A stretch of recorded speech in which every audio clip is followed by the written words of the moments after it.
Hi everybody and welcome back.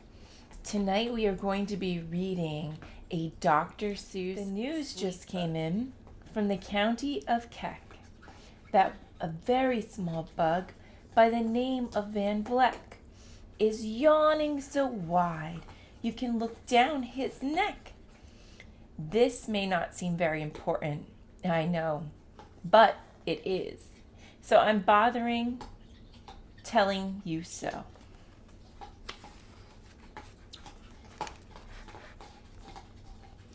A yawn is quite catching, you see. Like a cough, it just takes one yawn to start other yawns off. Now, the news has come in that some friends from Van Vleck's are yawning so wide you can look down their necks. At this moment, right now, under 7 more noses, great yawns are in blossom. They're blooming like roses.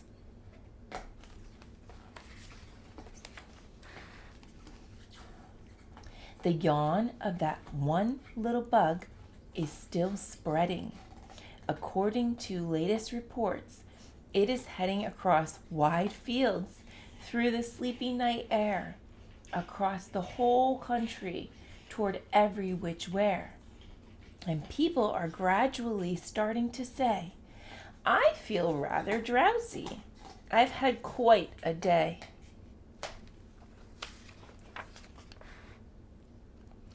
Creatures are starting to think about rest.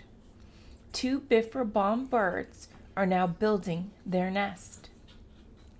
They do it each night, and quite often I wonder how they do this big job without making a blunder.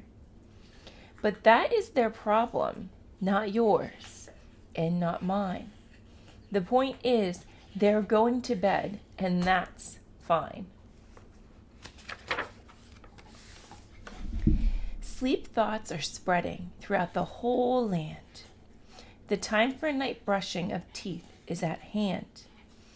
Up at Honking Falls, where the great river rushes and crashes down crags in great gargling gushes, the Honking sisters are using their brushes.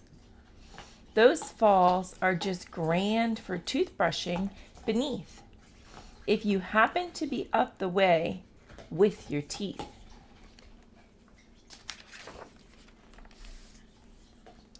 The news just came in from the castle of Krupp that the lights are all out and the drawbridge is up.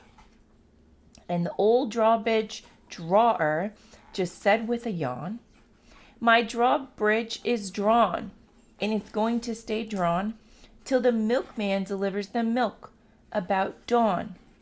I'm going to bed now, so nobody better come round with a special delivery letter.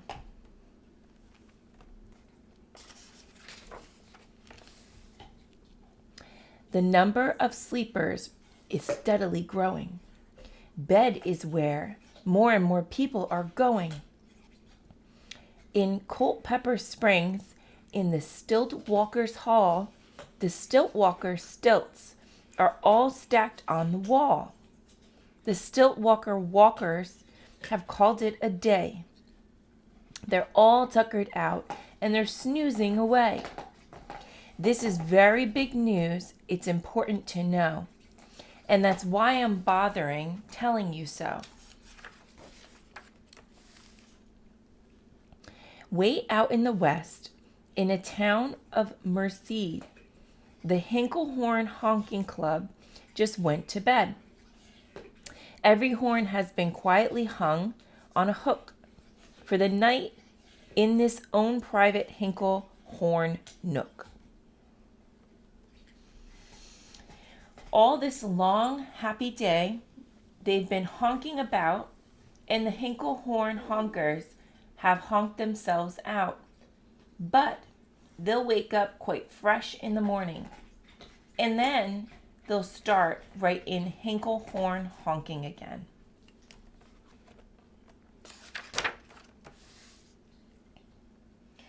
Everywhere creatures are falling asleep.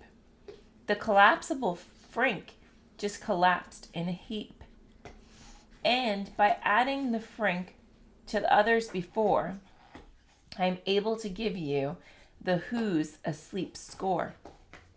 Right now, 40,404 creatures are happily, deeply in slumber. I think you'll agree that's a whopping fine number.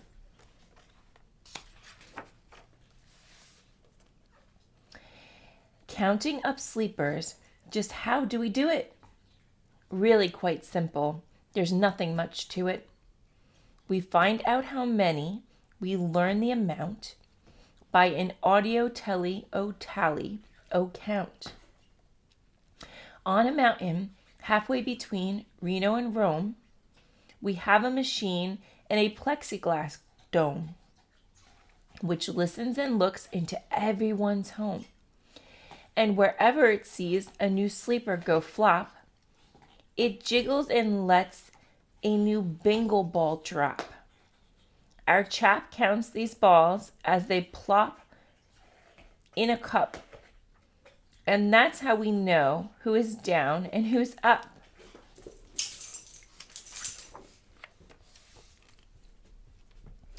Do you talk in your sleep? It's a wonderful sport. And I have some news of this sport to report. The world champion sleep talkers, Joe and Mo Red Zoff, have just gone to sleep and they're talking their heads off. For 55 years now, each chattering brother has dabbled and gabbled all night to the other. They've talked about laws and they've talked about gauze. They've talked about paws and they've talked about flaws. They've talked quite a lot about old Santa Claus. And the reason I'm telling you this is because you should take up this sport. It's just fine for the jaws.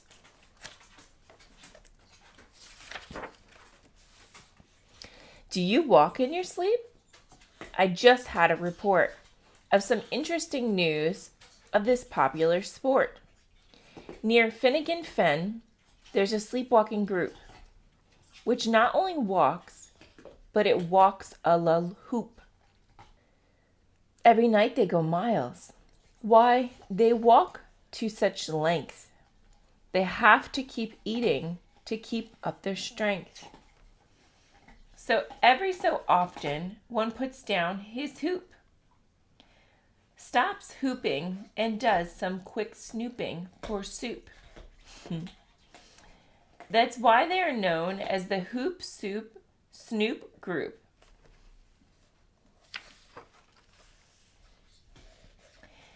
Sleepwalking, too, are the curious Crandalls, who sleepwalk on hills with assorted-sized candles. The Crandalls walk nightly in slumbering peace, in spite of slight burns from the hot dripping grease. The Crandalls wear candles because they walk far, and if they wake up, want to see where they are.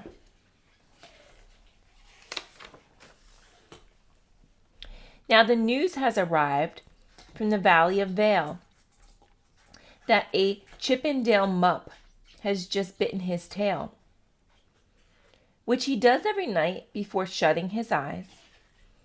Such nipping sounds silly, but really, it's wise. He has no alarm clock, so this is the way.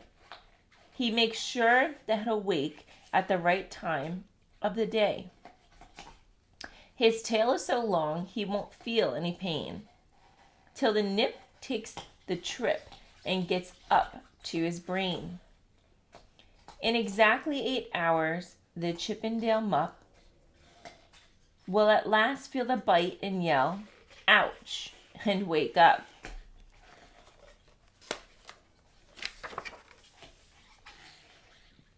A Mr. and Mrs. J. Carmichael Crocs have just gone to bed near the town of Fort Knox.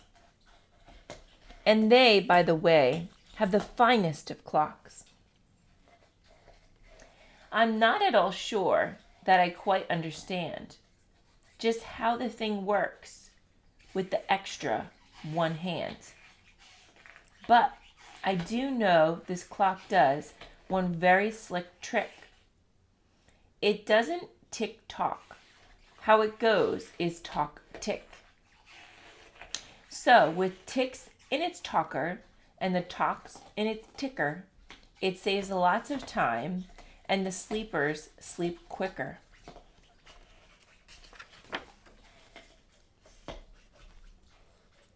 What a fine night for sleeping.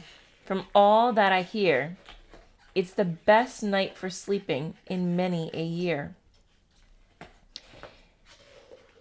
They're even asleep in the Zuback Motel, and people don't usually sleep there too well. The beds are like rocks, as everyone knows. Their sheets are too short. They won't cover your toes. So, if people are actually sleeping in there, it's a great night for sleeping. It must be in the air.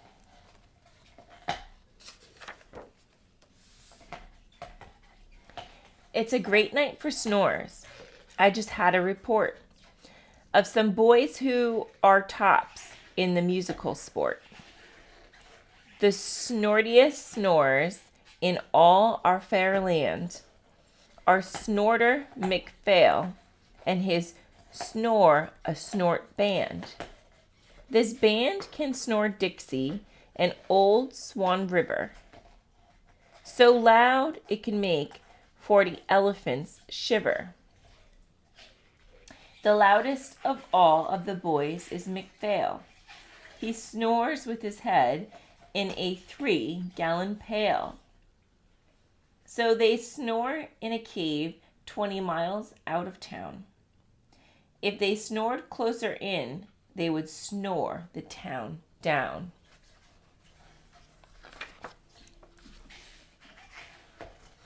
Do you know who's asleep out in Fona Laguna? Two very nice Funa Laguna Bambuna.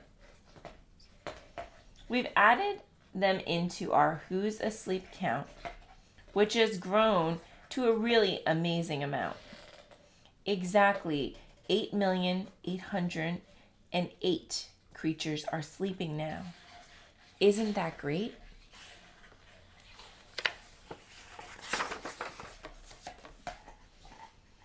A Jed is in bed, and the bed of a Jed is the softest of beds in the world, it is said.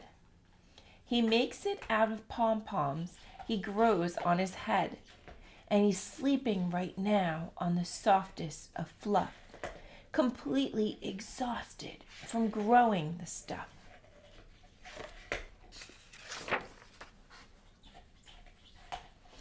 The news has come in from the district of Doft that too oft are asleep and they're sleeping aloft. And how they're able to sleep off the ground, I'll tell you. I weighed one last week and I found that the oft is so light he weighs -1 pound.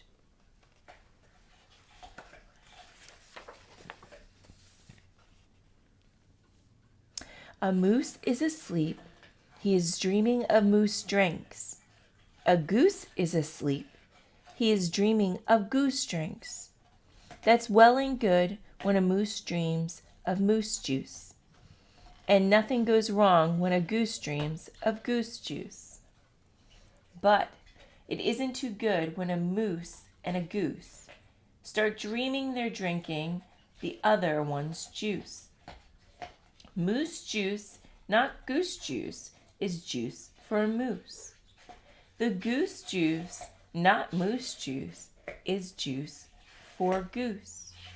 So, when goose gets a mouthful of juices of mooses, and moose gets a mouthful of juices of gooses, they'll always fall out of their beds screaming, screams, So, I'm warning you now, never drink in your dreams.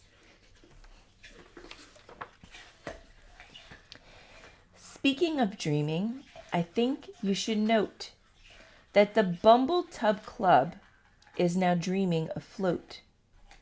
Every night they go dreaming down Bumble Tub Creek, except for one night every third or fourth week, when they stop for repairs because their bumble tubs leak.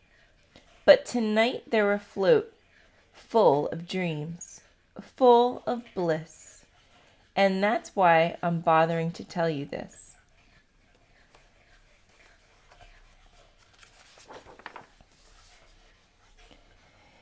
At the fork of a road in the Vale of Vavode, 5-foot weary salesmen have laid down their load. All day they've raced around in the heat at top speeds, unsuccessfully trying to sell zizzer-zoof seeds, which nobody wants because nobody needs. Tomorrow will come, they'll go back to their chore. They'll start on the road, zizzer-zoofing once more. But tonight they've forgotten, their feet are so sore. And that's what the wonderful nighttime is for.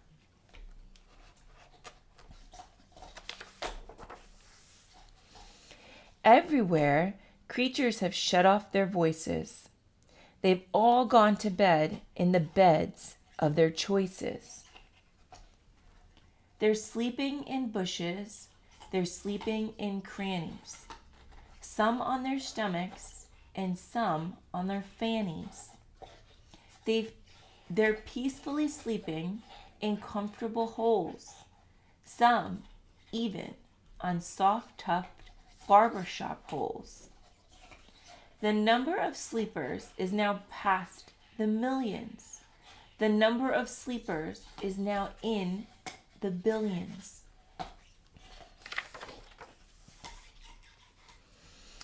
They're sleeping on steps and on strings and on floors, in mailboxes, ships, and the keyholes of doors. Every worm on a fishhook is safe for the night. Every fish in the sea is too sleepy to bite. Every whale in the ocean has turned off his spout. Every light between here and Farfoodle is out. And now, adding things up, we are way beyond billions. Our Who's Asleep score is now up in the zillions.